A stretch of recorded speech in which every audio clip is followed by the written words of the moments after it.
आज दुपारी काँग्रेसचे नेते माजी मुख्यमंत्री अशोकराव चव्हाण यांनी आपल्या काँग्रेसच्या सदस्यत्वासह आमदारकीचा राजीनामा दिलाय। यानंतर राज्यात अनेक चर्चांना ऊत आला होता। या पार्श्वभूमीवर आज दुपारी काँग्रेसचे विधान परिषदेतील गटनेते आमदार सतेज पाटील यांनी माध्यमांशी संवाद साधला।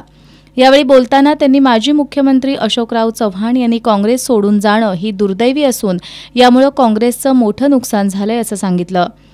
तरुण आमदार वरिष्ठांच्या मार्गदर्शनाखाली एकसंघपणे काँग्रेसचा हा झेंडा पुढे घेऊन जाणार असल्याचा विश्वास त्यांनी व्यक्त केलाय।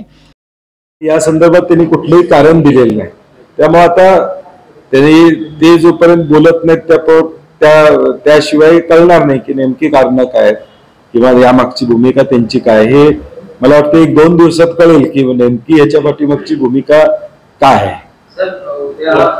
राज्य सरकार विरोधात आपण मोर्चा काढतोय, राज्यामध्ये काँग्रेस म्हणून तुम्ही पुढे आणण्याचा प्रयत्न केला, नंतर राज्यस्तरीय नेते जर अशा पद्धतीने भूमिका घेत असतील तर कार्यकर्त्यांमध्ये थोडासा संभ्रम निर्माण होणार नाही का, किंवा त्यांचं खच्चीकरण थोडंसं या सगळ्या प्रकारात? निश्चितपणे थोडं वातावरण राज्यामध्ये काँग्रेसच्या कार्यकर्त्यांमध्ये थोडं चिंतेचं वातावरण निर्माण होते, परंतु शेवटी आता आलेल्या प्रसंगाला सामोरा जाणं आणि त्या प्रसंगातून वाट काढणं।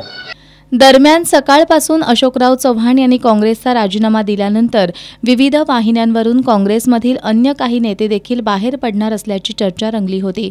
मात्र आज सकाळपासून आपण स्वतः काँग्रेसच्या 20 ते 22 आमदारांशी फोनवरून संपर्क साधलाय। शिवाय माजी मुख्यमंत्री पृथ्वीराज चव्हाण, बाळासाहेब थोरात, नाना पटोले हे काँग्रेसचे नेते सर्व आमदारांच्या संपर्कात आहेत। त्यामुळे काँग्रेसचा आणखी एक गट फुटून जाणार यात फारसं काही तथ्य नसल्याचं सांगत आमदार सतेज पाटील यांनी सर्व चर्चांना पूर्णविराम दिलाय। आज त्यांच्या वक्तव्यातून आज मी काही जवळजवळ 20-22 आमदारांशी मगाचपासून सकाळपासून बोललेलो आहे, ज्यांच्याशी मी बोललेलो आहे ते तरी फर्म आहेत अशी परिस्थिती आहे।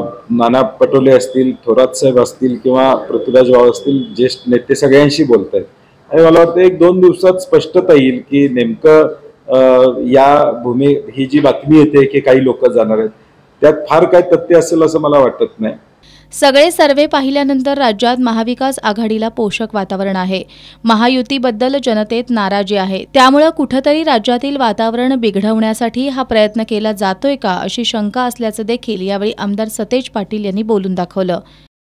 आपण सर्वे बघितला तर सगळ्या सर्वेमध्ये जवळजवळ 25 ते 26 सीटा महाविकास आघाडीला येत आहेत, हे स्पष्टपणे वातावरण राज्यामध्ये दिसतंय। आता हे राज्यातलं वातावरण बिघडवायचा प्रयत्न होतोय का ही शंका होते आणि त्यामुळे निश्चितपणे पुढच्या सगळ्या आमदारांचं म्हणणं आहे की लढाई आपण करूया, वातावरण चांगलं आहे। महाविकास आघाडी म्हणून येणारा काळ महाविकास आघाडीसाठी आहे, लोकांच्या अपेक्षा महाविकास आघाडी करू नये आणि महायुतीचा चाललेला कारभार याच्याबद्दल लोकांच्या मध्ये रोष आहे आणि मला वाटतं एकत्रित राहिलो तरी लढाई आम्ही जिंकू असा आम्हाला विश्वास सगळेच बोलताना या ठिकाणी देतात आणि मला खात्री आहे की तो यशस्वी होईल। आम्ही एकत्र राहिलो तर महाविकास आघाडीला भविष्यात मोठं यश मिळणार आहे। दुसऱ्या फळीतील आम्ही कार्यकर्ते समर्थपणे काँग्रेसचा झेंडा पुढे घेऊन जाणार आहोत। राज्यातील पक्षफुटीच्या घटना घडल्यानंतर कोणत्याच निवडणुका झालेल्या नाहीयेत, त्यामुळे आगामी निवडणुकीत जनता महायुती विरोधात कौल देईल असा विश्वास देखील यावेळी आमदार सतेज पाटील यांनी व्यक्त केला।